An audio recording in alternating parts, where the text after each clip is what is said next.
Hello po! Welcome sa ating kusina. Magluluto po ako ngayon ng chicken mushroom.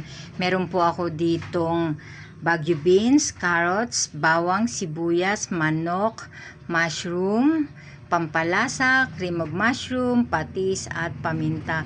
Una po muna ipiprito muna natin itong Baguio beans at saka ang carrots. Yan, pagsasabayin na po natin yan.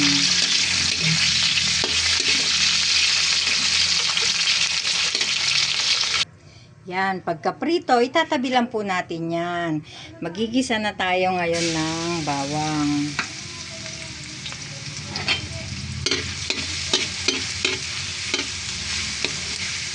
Hintayin lang po natin mag golden brown para lumabas ang aroma.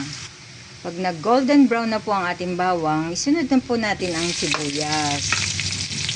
Yan, hintayin lang po natin yan maging transparent.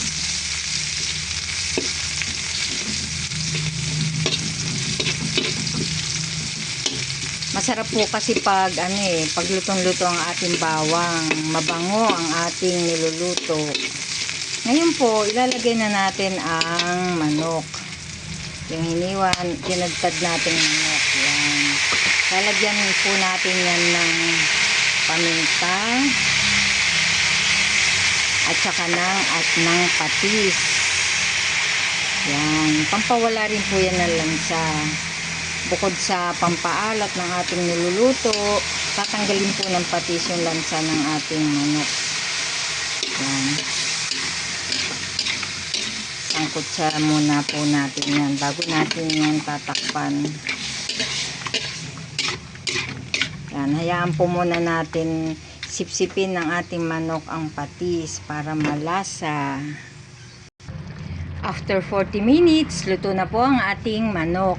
Ilalagay na po natin ang mushroom.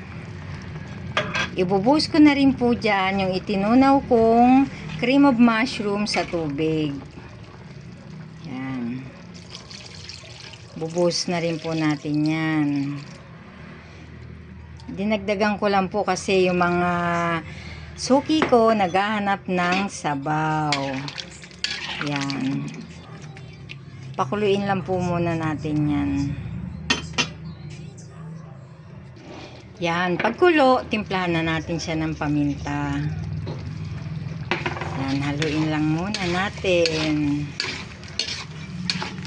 Yan. Pagkatapos, pwede na po natin ilagay ang prinito natin kaninang carrots at Baguio beans. Yan. Luto na po ang ating chicken mushroom. Yan. Masarap po ito kahit itry nyo po magluto. Hindi po ako mapapahiya sa inyo. Talaga, super sarap nito. Magugustuhan po ito ng inyong pamilya. Yan. Napaka-creamy po ng sabaw niyan. Okay na to. Kain na po tayo.